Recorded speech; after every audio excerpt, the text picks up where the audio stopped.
ओम शांति। यह व्याख्यान 24 जनवरी 1970 को अव्यक्त बाप दादा के द्वारा चलाई गई अव्यक्त मुरली पर आधारित है। इस मुरली में बाबा हमें बताते हैं कि राजयोग के मार्ग का शुरुआत समर्पण से होता है।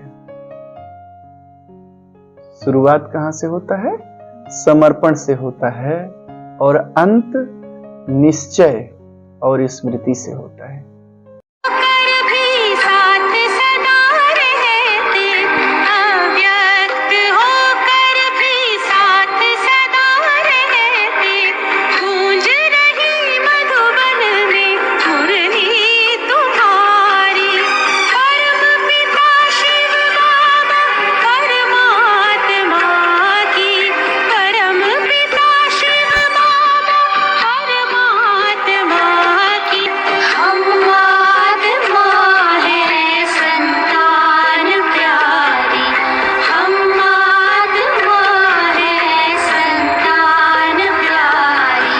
समर्पण कब करना होता है?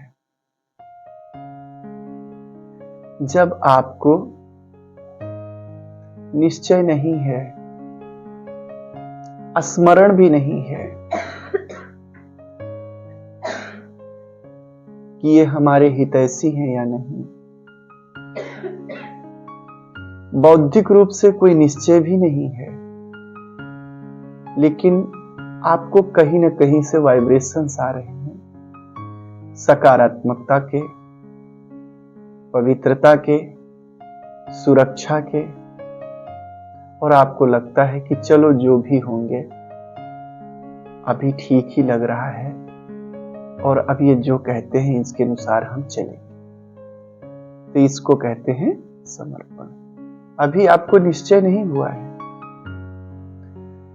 अभी आपको कुछ स्मरण भी नहीं है,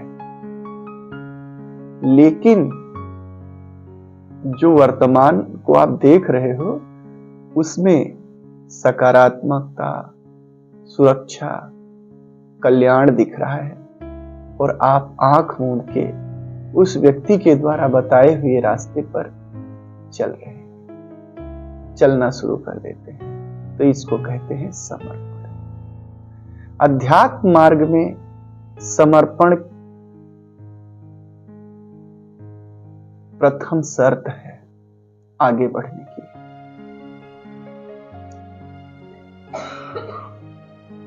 कौन सा समर्पण? बुद्धि का समर्पण, मन का समर्पण। क्योंकि अध्यात्म मार्ग में बहुत सी बातें अनोन हैं, जिसको संसार के लोग, कोई सांसारिक अनुभव नहीं है। आत्मा, परमात्मा, परम धाम, सब अनुमानतः भिन्न भिन्न तरीके से बता रहे हैं। अब चलने पर धीरे धीरे जैसे रास्ते पे चलते जाओगे, वैसे वैसे आपको अनुभव होगा और निश्चय बनता जाएगा। तो इसलिए प्रथम तो आपको समर्पण होना ही पड़ेगा। इसलिए कोई किसी गुरु पे समर्पित होता है, उसके बताए हुए मार्ग पे चलता है। कोई किसी पे समर्पित होता है, कोई किसी पे समर्पित होता है। हम सब बाबा पे समर्पित हुए हैं, उसके बताए हुए रास्ते पे चल रहे हैं। अब पहला कदम अगर आपने उठा लिया तो वो जो बता रहा है, जो श्रीमत दे रहा है, उस श्रीमत पे आप चलो। फिर संशय मत करो। जब समर्पण कर दिए तो संशय मत करो, चलो। अब जब आप चलते रहेंगे उस श्रीमत पर, क्योंकि संशय होगा, समर्पण नहीं होगा तो संशय होगा, तो आप चलेंगे, आधा चलेंगे, आधा नहीं चलेंगे। लेकिन अगर समर्पण है प्योरिटी के साथ, तो आप चलेंगे, इस भावना के साथ कि अब चाहे कांटे मिले आपके रास्ते पर, चाहे फूल मिले, चाहे निंदा मिले, चाहे स्तुति मिले, अब हमें चलना ही है। अगर आप ऐसे चलते हैं तो धीरे धीरे रिजल्ट आने शुरू होंगे। जिस पर आपने समर्पण किया है, अगर वो भगवान है, जिस पर आपने समर्पण किया है, अगर वो कोई श्रेष्ठ व्यक्ति है, कोई महात्मा है, कोई सच्चा गुरु है, तो रिजल्ट आपके जीवन में सकारात्मक होंगे। आपके जीवन में आध्यात्मिक उन्नति होती जाएगी। आपके जीवन में अव्यक्त सुख, अव्यक्त आनंद, अव्यक्त स्नेह, अव्यक्त शक्ति का अनुभव होता रहेगा। दिखेगा नहीं किस कारण से हम सुखी हैं, लेकिन सुखी रहें। क्यों आनंदित हैं, दिखेगा नहीं, लेकिन आप अंदर आनंदित रहेंगे। दिखेगा नहीं कोई हमको प्रेम करता है, लेकिन आपको अपनी सुरक्षा का पूरा एहसास होगा। ये रिजल्ट आएंगे और इस रिजल्ट पे आधार पे आपको लगेगा कि हमने जिस व्यक्ति पे समर्पण किया है वो क्या है, ठीक है। अगर आपने समर्पण किया और आपके जीवन में चलते चलते ये सारी बातें नहीं आ रही हैं, तो चेक करो, या तो अपने आधा अधूरा समर्पण किया है, नाम का समर्पण किया है, केवल बुद्धि से समर्पित नहीं हुए हो, या फिर जिस पर आपने समर्पण किया है, वो चाहे कोई व्यक्ति हो, चाहे गुरु हो, चाहे जो हो, वो व्यक्ति गड़बड़ है, वो व्यक्ति श्रेष्ठ नहीं है। आपका समर्पण गलत जगह पे हो गया है। आपने उसको भगवान माना है, लेकिन वो आपका शोषण कर रहा है, आपको यूज कर रहा है, और इसकी वजह से आपके जीवन में ना तो आनंद की लहर है, न सुख की लहर है, न स्नेह है, न शांति है। तो हमें ये चेक करना पड़ेगा। इसलिए अध्यात्म की यात्रा की शुरुआत समर्पण से ही होती है, और अंत कहां होता है? निश्चय। जैसे जैसे आप अगर श्रेष्ठ मार्ग, श्रेष्ठ व्यक्ति पे समर्पण किए हो, तो जैसे जैसे जीवन में उत्थान होता जाएगा, आपका निश्चय बढ़ता बढ़ता बढ़ता बढ़ता 100% हो जाएगा। आपकी स्मृति बढ़ती बढ़ती बढ़ती 100% हो जाएगी, संपूर्णता हो जाएगा। और इसी को कहा जाता है अध्यात्म मार्ग का आपका अंत हो गया, आपका लक्ष्य पूरा हो गया। तो आज हम सब बाबा की मुरली सुनते हैं। बाबा ने कहा समर्पण करना और समर्पण कराना ही ब्राह्मणों का मुख्य धंधा है। तो आप पहले तो समर्पित हो भगवान पे, और फिर दूसरा जो आवे, पहले जो आपसे मिलते हैं, ना तो वे आपको अभी जाने हैं, ना पहचाने हैं, अनोन हो आप उनके लिए,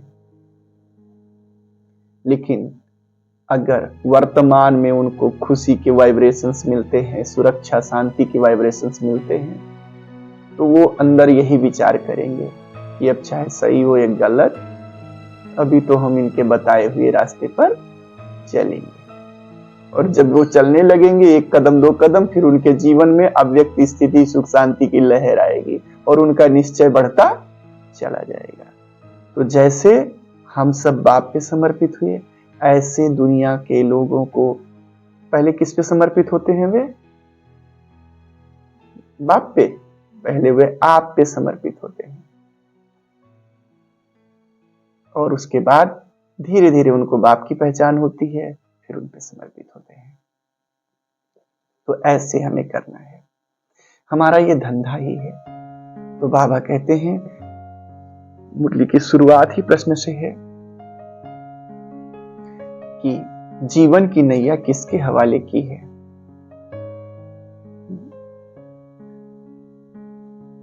तो किसके हवाले की है? हाँ, उत्तर है परमात्मा पिता के हवाले की है। समर्पण हर मुश्किल को सहज बनाने का साधन है। हम ये समझे समर्पण के बाद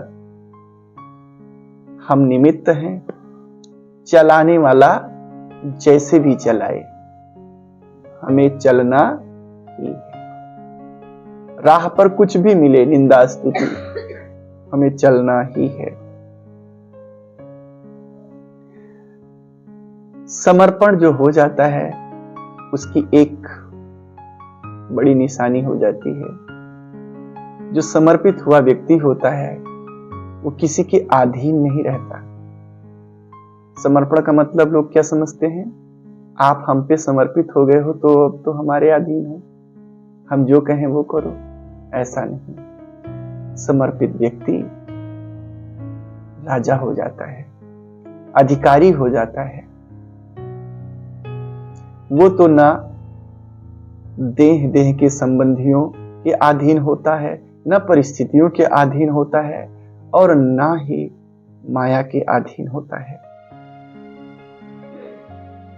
समर्पित व्यक्ति की निशानी होती है उसका हर कदम श्रीमत के अनुसार चलता है।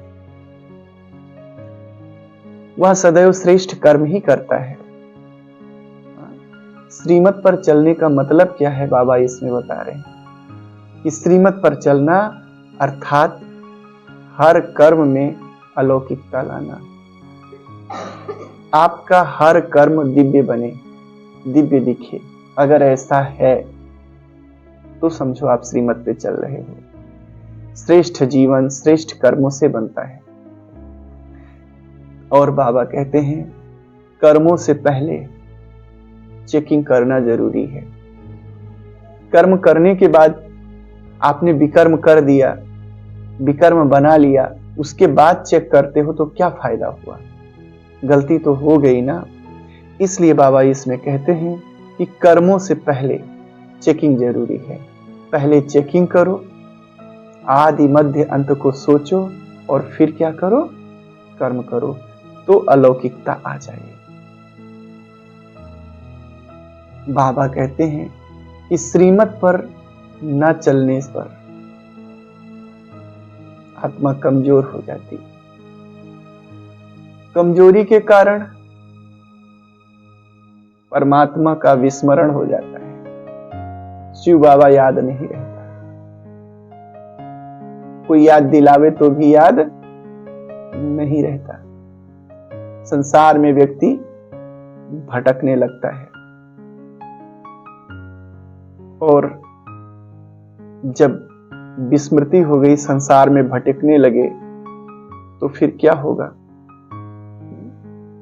दुख तकलीफ के घेरे में आ जाते हो। बाबा कहते हैं, फिर वो कहते हैं कोशिश करेंगे कोशिश करेंगे कोशिश करेंगे। ऐसे लोगों की बोल जो विस्मृत हैं, माया के अधीन हो चुके हैं, उनको कोई भी कार्य कहो, पुरुषार्थ कहो, तो एक उनके बोल होते हैं कोशिश करेंगे। ये कोशिश शब्द कमजोरी के बोल हैं। बाबा कहते हैं जो तीव्र पुरुषार्थी होते हैं उनकी निशानी ही है करना ही है, चलना ही है। अब जो बाबा कहा उस पर चलना ही है, कोशिश नहीं करेंगे, चलेंगे ऐसे।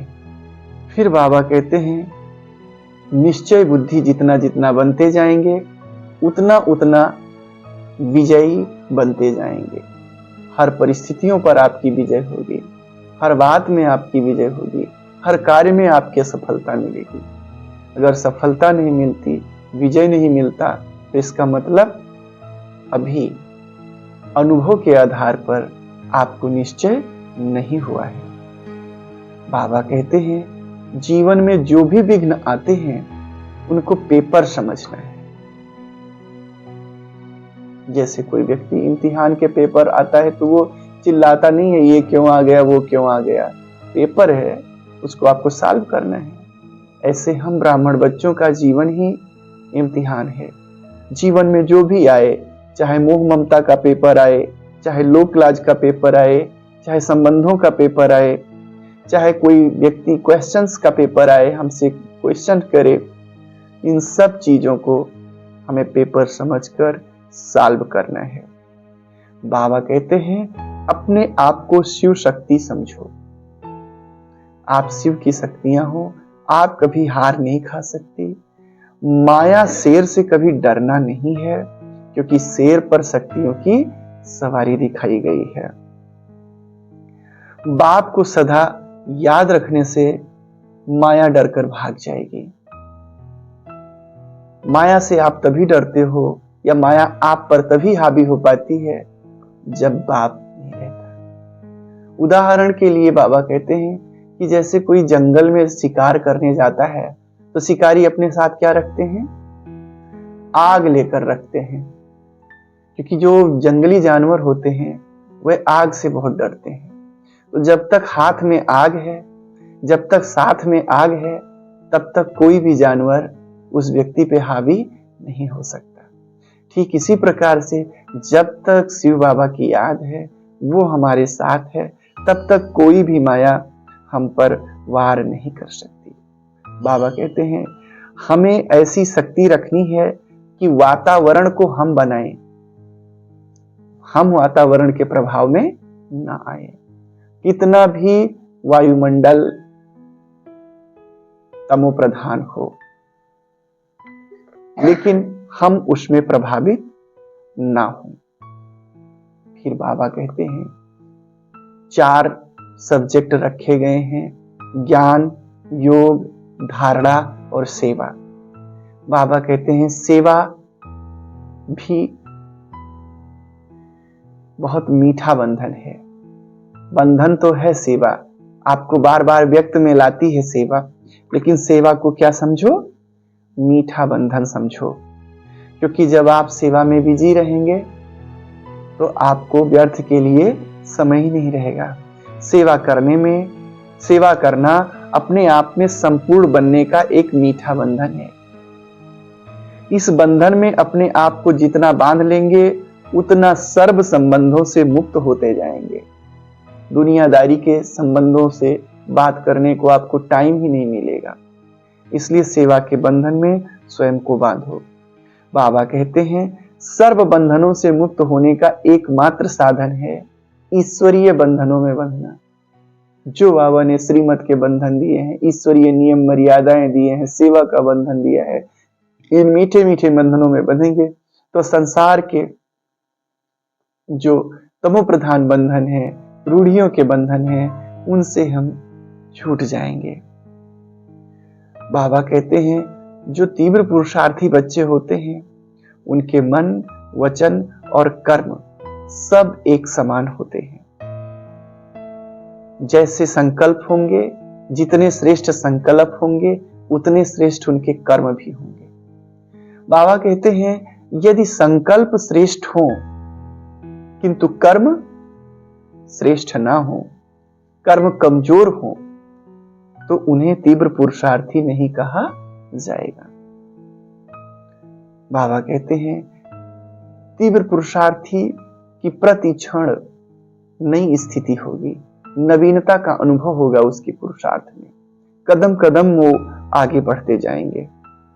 आज बाबा हम बच्चों को कहते हैं कि बच्चे इस धरती पे रहते हुए बार बार स्वयं को स्मृति दिलानी है कि हम परम धाम के वासी हैं, हम सूक्ष्म वतन के वासी हैं, हम इस संसार में थोड़े दिन के लिए सेवा करने के लिए आए हुए हैं। बाबा कहते हैं हमें फरिश्ता लाइफ के नजदीक होना है, तब ही राजपद सामने दिखाई देगा। अपने को हिम्मत लाने के लिए हमेशा याद रखो कि हम कल्प पहले वाले बच्चे हैं।